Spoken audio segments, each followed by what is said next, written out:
Kurnool bus ದುರಂತ ಮುಗೀತು. ವಿಧಿವಿಜ್ಞಾನ ತಂಡ DNA ಟೆಸ್ಟ್ ಮಾಡ್ತಿದೆ. ಯಾರು ಏನು ಯಾರದ್ದು ಶವ ಎಲ್ಲವನ್ನು ಕೂಡ ಲೆಕ್ಕ ಹಾಕ್ತಿದೆ. ಆದರೆ ಈಗ ಸ್ಫೋಟಕ ಅನಿಸುವಂತಹ ಎರಡು ವಿಚಾರ. ಒಂದು, ಆಕ್ಸಿಡೆಂಟ್ಗೆ 45 ನಿಮಿಷಗಳ ಮುಂಚಿನ ಒಂದು ವಿಡಿಯೋ. ಅನಂತರದಲ್ಲಿ ಬಸ್ನೊಳಗಿದ್ದಂತಹ 234 ಮಿನಿ ಬಾಂಬ್ಗಳು ಸುಮಾರು 20 ಜನರನ್ನು ಬಲಿ ತಗೊಳ್ಳೋದಕ್ಕೆ ಕಾರಣವಾಯಿತು ಅನ್ನುವಂತಹ ಸ್ಫೋಟಕ ವಿಚಾರ ಹೊರಬಿದ್ದಿರುವಂಥದ್ದು. ವಿಧಿವಿಜ್ಞಾನ ತಂಡದ ಓರ್ವ ಸಿಬ್ಬಂದಿ ಮಹಿಳೆ ಒಂದಷ್ಟು ಮೂಳೆಗಳನ್ನು ಎತ್ತಬೇಕಾದ್ರೆ ಸಂಕಟ ಅನುಭವಿಸಿದ್ರು. ತೆಲುಗಿನ ಒಂದು ಮಾಧ್ಯಮದಲ್ಲಿ ಇಂಥದ್ದೊಂದು ಸುದ್ದಿ ವರದಿಯಾಗಿರುವಂಥದ್ದು.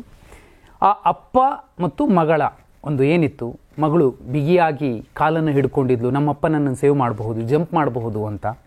ಆ ಮೂಳೆಗಳನ್ನು ಎತ್ತುವಾಗ ಅವ್ರಿಗೆ ಗೊತ್ತಾಗುತ್ತೆ. ಸುದೀರ್ಘ 25 ವರ್ಷಗಳ ಕಾಲ ಇದೇ ಕೆಲಸ ಮಾಡಿರುವಂತಹ ಆ ತಜ್ಞೆ, ವಿಧಿವಿಜ್ಞಾನ ತಂಡದ ತಜ್ಞೆ, ಆ ದೃಶ್ಯ ನೋಡಿದ ಕೂಡಲೇ ಕಣ್ಣೀರಿಡ್ತಾರೆ. ಅಷ್ಟು ಸಂಕಟ ಆಯಿತು. ಯಾಕಂದರೆ ಆ ಸಂದರ್ಭದಲ್ಲಿ 1000 ಡಿಗ್ರಿ ಸೆಲ್ಸಿಯಸ್ ಉಷ್ಣಾಂಶದ ಮಧ್ಯೆ ಅವರು ಬೆಂದು ಹೋದ ರೀತಿ, ಅದಕ್ಕೂ ಮುಂಚಿನ ಅವರ ನರಕ ಯಾತನೆ, ಆ ಟ್ರಾಮ ನೆನೆಸ್ಕೊಂಡ್ರೇ ಸಂಕಟ ಆಗತ್ತೆ. ಒಂದು 13 ವರ್ಷದ ಹುಡುಗಿ ಮತ್ತು ಅಪ್ಪ. ಇದು ಒಂದು ಕಡೆ. ಪುಲ್ಲೂರು ಟೋಲ್ ಬಳಿ ಇದೆ ಕಾವೇರಿ ಬಸ್ ಬರುವಂತಹ ಸಂದರ್ಭದಲ್ಲಿ ಕರೆಕ್ಟಾಗಿ ನೀವು CCTV ದೃಶ್ಯ ನೋಡ್ತಾ ಇದ್ದರೆ ಸ್ಪಷ್ಟವಾಗಿ ಕಾಣಿಸುತ್ತೆ. 2 ಗಂಟೆ 13-14 ನಿಮಿಷದ ಮಧ್ಯೆ ಅಲ್ಲಿ ಹೋಗುವಂಥದ್ದು 67 ಸೆಕೆಂಡ್ಗಳ ಒಂದು ದೃಶ್ಯ ಈಗ ವೈರಲ್ ಆಗ್ತಿರುವಂಥದ್ದು. ಏನು ಕಾರಣ? ಆಕ್ಸಿಡೆಂಟ್ಗೂ ಕೂಡ ಒಂದು ರಾಂಗ್ ರೂಟಲ್ಲಿ ಶಿವಶಂಕರ್ ರೆಡ್ಡಿ ಅನ್ನುವಂತಹ ಬೈಕ್ ಸವಾರ ಬಂದಿದ್ದು ಒಂದು ಮುಖ್ಯ ಕಾರಣನೇ, ಇಲ್ಲ ಅಂತಲ್ಲ. ಅದಕ್ಕೂ ಮುಂಚೆ ಬಸ್ನ ಸಮಸ್ಯೆ ಏನಿತ್ತು? ಹೈ ಬೀಮ್ ಲೈಟ್ ಬಳಸಿದ್ರು. ನೋಡಿ, ಅಲ್ಲಿ ಟೋಲ್ ದಾಟಿ ಬರಬೇಕಾದ್ರೆ ಆ ಬಸ್ನ ಬೆಳಕು ಎಷ್ಟು ಮಟ್ಟಿಗಿದೆ ಅಂದರೆ ರಸ್ತೆನೇ ಗೊತ್ತಾಗೋದಿಲ್ಲ. CCTV ನಮಗೇನೆ. ಇನ್ನು ಆ ಡ್ರೈವರ್ ಲಕ್ಷ್ಮಯ್ಯ ಯಾವ ರೀತಿ ಓಡಿಸಿರಬಹುದು? ಕಣ್ಣು ಕುಕ್ಕುವಂತಹ LED ದೀಪಗಳನ್ನು, ಹೆಚ್ಚು ಬೆಳಕು ಸೂಸುವಂತಹ ದೀಪಗಳನ್ನು ಬಳಸಬೇಡಿ ಅಂತ ಸಾರಿಗೆ ಇಲಾಖೆನೇ ಹೇಳುತ್ತೆ. ಆದಾಗ್ಯೂ ಕೂಡ ಇವರು ಹೈ ಬೀಮ್ ಲೈಟ್ಗಳನ್ನು ಬಳಸಿದ್ರು. ಆ ದೃಶ್ಯ 67 ಸೆಕೆಂಡ್ಗಳ ದೃಶ್ಯ ನೋಡಿದ್ರೆ ಸಾಕು. ಆಕ್ಸಿಡೆಂಟ್ ಮಾಡೋದಕ್ಕೆ ಇದಕ್ಕಿಂತ ದೊಡ್ಡ ರೀಸನ್ ಬೇಕಾಗಿರಲಿಲ್ಲ. ಸೆಪ್ಟೆಂಬರ್ 24 ನ್ಯಾಷನಲ್ ಹೈವೇ 6 ಮೇಘಾಲಯದ ಹತ್ರ ಕೂಡ ನನ್ಪೋಗ್ ಬಳಿ ಕೂಡ ಇಂಥದ್ದೇ ಆಕ್ಸಿಡೆಂಟ್ ಆಗುತ್ತೆ.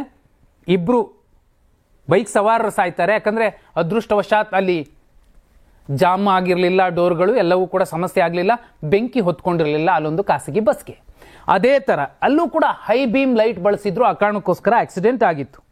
ಇದೆಲ್ಲಕ್ಕಿಂತಲೂ ಮುಖ್ಯ ಅನಿಸೋದು ಬಸ್ನ ಒಳಗಿದ್ದಂತಹ 234 ಬಾಂಬ್ಗಳು, ಅದು ಮಿನಿ ಬಾಂಬ್ಗಳು ಸ್ಫೋಟಗೊಂಡಿದ್ರಿಂದ 20 ಜನ ಸಾಯುವಂತಾಯಿತು. ಏನಿದು ಮಿನಿ ಬಾಂಬ್? ಅದು ಸ್ಲೀಪರ್ ಕೋಚ್. ಆ ಸ್ಲೀಪರ್ ಕೋಚ್ ಪಾರ್ಸಲ್ ವಿಭಾಗದಲ್ಲಿ 234 ರಿಯಲ್ಮಿ ಸ್ಮಾರ್ಟ್ ಫೋನ್ಗಳನ್ನು ಇಟ್ಟಿದ್ರು. ಈ ಸ್ಮಾರ್ಟ್ ಫೋನ್ಗಳು ಒಂದು ಸಣ್ಣ ಬೆಂಕಿಯ ಕಿಡಿಗೆ ಕ್ಷಣಾರ್ಧದಲ್ಲಿ ಸಾವಿನ ಜ್ವಾಲೆಯನ್ನಾಗಿ ಪರಿವರ್ತಿಸಿದ್ವು. ಕಾರಣ ಏನು? ವಿಧಿವಿಜ್ಞಾನ ತಜ್ಞರು ಇಂಥದ್ದೊಂದು ಬಲವಾದ ಶಂಕೆಯನ್ನು ವ್ಯಕ್ತಪಡಿಸಿದ್ದಾರೆ. ಯಾಕಂದರೆ ಸುಮಾರು 150ಕ್ಕೂ ಹೆಚ್ಚು ಅರ್ಧ ಸುಟ್ಟಂತಹ ಫೋನ್ಗಳ ಅವಶೇಷಗಳು ಸಿಕ್ಕಿರುವಂಥದ್ದು. ಆ ಅವಶೇಷಗಳೇ ಇದೀಗ 234 ಮಿನಿ ಬಾಂಬ್ಗಳು ಒಳಗಡೆ ಇದ್ವು. ಮಿನಿ ಬಾಂಬ್ ಅಂತ ಯಾಕಂತಾರೆ? ಅಲ್ಲಿ ಮಕ್ಕಳು ಸತ್ತಿದ್ದಾರೆ, ವೃದ್ಧರು ಸತ್ತಿದ್ದಾರೆ, ಭಾಳಿ ಬದುಕಬೇಕಾಗಿರೋರು ಸತ್ತಿದ್ದಾರೆ. ಅವರು ಕೂಡ ಯಾವ್ಯಾವ ಸ್ಥಿತಿಲಿ ಅಂದರೆ, ಅಲ್ಲಿನ ಸ್ಥಳೀಯರು ಹೇಳೋ ಪ್ರಕಾರ ಆ ಬಸ್ನ ಕಿಟಕಿಗಳಿಗೆ, ಆ ಒಂದು ಜಾಗಗಳಿಗೆಲ್ಲಕ್ಕೂ ಕೂಡ ಗುದ್ದಿ ಗುದ್ದಿ ಗುದ್ದಿ ಕಾಪಾಡಿ ಕಾಪಾಡಿ ಅಂತ ಅರ್ಚಾಡಿದ್ದಾರೆ. ಕೊನೆಗೆ ಆ ಕಂಬಿಗಳನ್ನು ಹಿಡ್ಕೊಂಡ ರೀತಿಯಲ್ಲೇನೆ ಆ ಮೂಳೆಗಳು ಕೂಡ, ಅಸ್ಥಿಪಂಜರಗಳು ಕೂಡ ಸಿಕ್ಕಿರುವಂಥದ್ದು. ಕಾವೇರಿ ಟ್ರಾವೆಲ್ಸ್ ಬಸ್ ಬೈಕ್ಗೆ ಡಿಕ್ಕಿ ಹೊಡೆದಾಗ ಉಂಟಾದ ಬೆಂಕಿ ವಾಸ್ತವವಾಗಿ ನಿಯಂತ್ರಿಸಬಹುದಾದ ಮಟ್ಟದಲ್ಲಿತ್ತು. ಆದರೆ ಬಸ್ನ ಲಗೇಜ್ ವಿಭಾಗದಲ್ಲಿ ಪಾರ್ಸಲ್ ರೂಪದಲ್ಲಿಟ್ಟಿದ್ದಂತಹ 46 ಲಕ್ಷ ಮೌಲ್ಯದ ಸ್ಮಾರ್ಟ್ ಫೋನ್ಗಳು ಟೈಮ್ ಬಾಂಬ್ ರೀತಿಯಲ್ಲಿ ವರ್ತಿಸಿದ್ವು.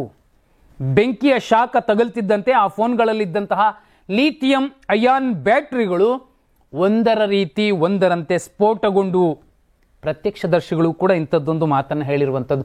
ಹಲವು ಮಾಧ್ಯಮಗಳಲ್ಲಿ ತಡವಾಗಿ ಈ ಒಂದು ಸ್ಫೋಟಕ ಸತ್ಯ ಬಯಲಾಗಿರುವಂಥದ್ದು. ಈ ಸರಣಿ ಸ್ಫೋಟಗಳು ಬೆಂಕಿಯ ತೀವ್ರತೆಯನ್ನು 100 ಪಟ್ಟು ಹೆಚ್ಚಿಸಿದ್ವು.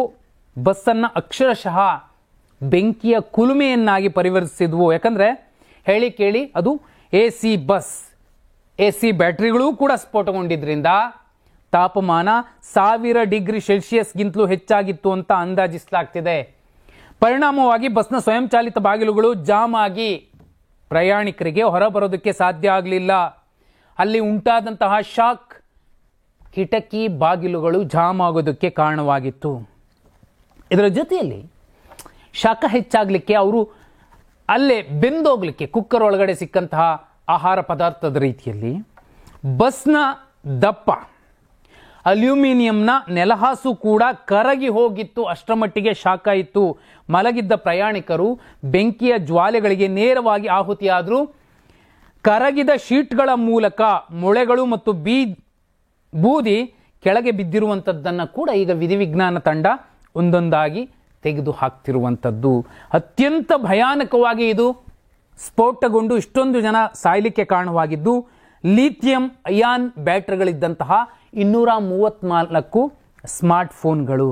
ನೋಡಿ, ಈ ಥರದ ವಸ್ತುಗಳನ್ನು ಲಿಥಿಯಂ ಅಯಾನ್ ಬ್ಯಾಟ್ರಿಗಳಿರುವಂತಹ ವಸ್ತುಗಳನ್ನು ಈ ರೀತಿ ಸಾರ್ವಜನಿಕ ಸಾರಿಗೆಯಲ್ಲಿ ಅಥವಾ ಇಂತಹ ಬಸ್ಗಳಲ್ಲಿ ಸಾಗಿಸುವಂಥದ್ದು ಅಕ್ರಮ, ಕಾನೂನು ಉಲ್ಲಂಘನೆಯಾಗಿದೆ.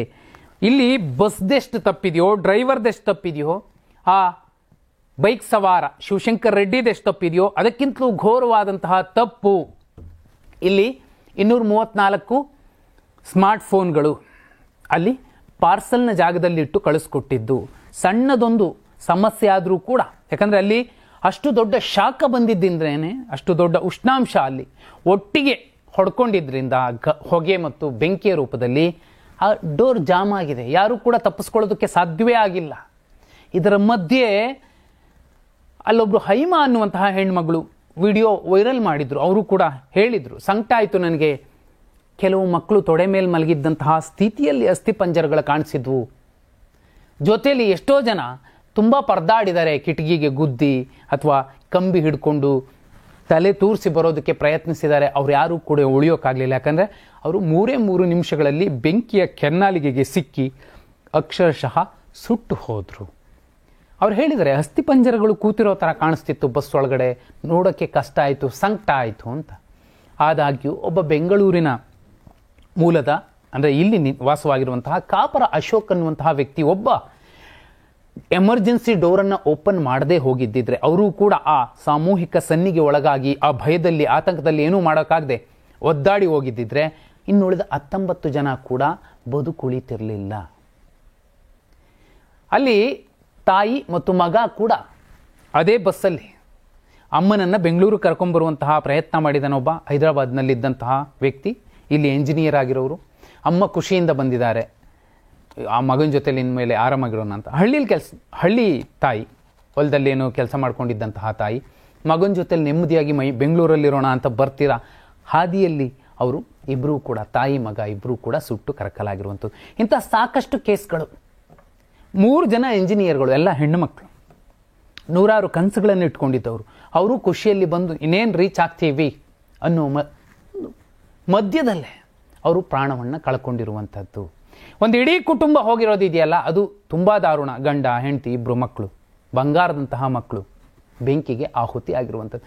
234 ಲಿಥಿಯಂ ಅಯಾನ್ ಬ್ಯಾಟ್ರಿಗಳ ಕಾರಣಕ್ಕೇನೆ ಎಷ್ಟು ದೊಡ್ಡ ಅನಾಹುತ ಆಗಿದೆ ಅಂದರೆ, ಇಲ್ಲಿ ಯಾರನ್ನೆಲ್ಲ ಹೊಣೆಗಾರರನ್ನಾಗಿ ಅಲ್ಲಿನ ಪೊಲೀಸ್ ಅಧಿಕಾರಿಗಳು ಮಾಡ್ತಾರೆ. ಫೋನ್ ಎಷ್ಟು ಡೇಂಜರ್ ಅನ್ನೋದನ್ನು ಇಲ್ಲಿ ನೋಡಬೇಕಾಗತ್ತೆ.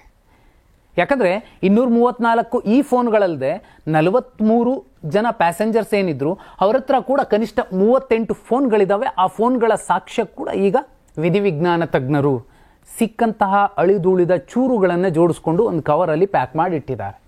ಆಯಾಯ ಬಸ್ ಸೀಟ್ ನಂಬರ್ಗಳನ್ನು ಅದಕ್ಕೆ ಅಂಟಿಸಿದ್ದಾರೆ. ಇದು ಇಂಥವ್ರಿಗೆ ಸೇರಿದ್ದಿರಬಹುದು ಅನ್ನುವಂತಹ ಅಂದಾಜಿನಲ್ಲಿ ಈಗ DNA ಟೆಸ್ಟ್ ಮಾಡಿದ್ಮೇಲೆ ಎಲ್ಲವೂ ಕೂಡ ಕ್ಲಿಯರ್ ಆಗುತ್ತೆ. ಆದರೆ ಒಂದು ಫೋನ್ ಕೂಡ 234 ಸ್ಮಾರ್ಟ್ ಫೋನ್ಗಳ ಕಾರಣಕ್ಕೆ, ಆ ಲಿಥಿಯಂ ಅಯಾನ್ ಬ್ಯಾಟ್ರಿಗಳಿದ್ದ ಅದು ಮಿನಿ ಬಾಂಬೆ, ನೋ ಡೌಟ್. ಅವು ಸ್ಫೋಟಗೊಂಡ ಕಾರಣಕ್ಕೆ 20 ಮಂದಿ ಸತ್ರು. ಒಂದು ವೇಳೆ ಆ ಪಾರ್ಸಲ್ ಅಲ್ಲಿಲ್ಲ ಅಂದಿದ್ದರೆ ಆಲ್ಮೋಸ್ಟ್ ಎಲ್ಲರೂ ಕೂಡ ಜೀವಂತವಾಗಿ ಬದುಕುಳಿತಿದ್ರು. ಅವರನ್ನೆಲ್ಲ ಕೊಂದಿದ್ದು ಒಂದು ಕಡೆ ಆ ರಾಂಗ್ ರೂಟಲ್ಲಿ ಬಂದಂತಹ ಬೈಕರ್ ಶಿವಶಂಕರ್ ರೆಡ್ಡಿ, ಡ್ರೈವರ್, ಬಸ್ನ ಡ್ರೈವರ್ ಲಕ್ಷ್ಮಯ್ಯ ಮತ್ತು ಶಿವನಾರಾಯಣ್, ಇನ್ನೊಬ್ಬ ಡ್ರೈವರ್ ಯಾರಿದ್ರು ಅವರು, ಜೊತೆಯಲ್ಲಿ ಈ 234 ಸ್ಮಾರ್ಟ್ಫೋನ್ಗಳು. ನಿಜಕ್ಕೂ ಇನ್ನೂ ತನಿಖೆ ನಡೀತಿದೆ, ಒಂದೊಂದೇ ಸ್ಫೋಟಕ ವಿಚಾರಗಳು ಹೊರಗೆ ಬರ್ತಿದ್ದಾವೆ. ಆದರೆ 220 ಜನ ಏನು ಜೀವಂತವಾಗಿ ಸಜೀವ ದಹನ ಆದರೂ ಅವರು ಅದೆಷ್ಟು ಸಂಕಟ, ನೋವು, ಯಾತನೆ ಅನುಭವಿಸಿ ಸತ್ರು ಗೊತ್ತಿಲ್ಲ. ಅವರ ಆತ್ಮಕ್ಕೆ ಶಾಂತಿ ಸಿಗಬೇಕು ಅಂದರೆ ಇಂಥದ್ದೊಂದು ಪ್ರಕರಣಕ್ಕೆ ರೂವಾರಿಗಳಾದವರು ಯಾರೇ ಇರಬಹುದು, ಕಾರಣಕರ್ತರು, ಅವ್ರಿಗೆ ಕಠಿಣ ಶಿಕ್ಷೆ ಆಗಲೇಬೇಕು. ಆ ಕುಟುಂಬಗಳಿಗೆ ಈ ನೋವನ್ನು ಸಹಿಸಿಕೊಳ್ಳುವಂತಹ ಒಂದು ಆತ್ಮಸ್ಥೈರ್ಯವನ್ನು, ಶಕ್ತಿಯನ್ನು ಆ ದೇವರು ಕೊಡಬೇಕಿದೆ.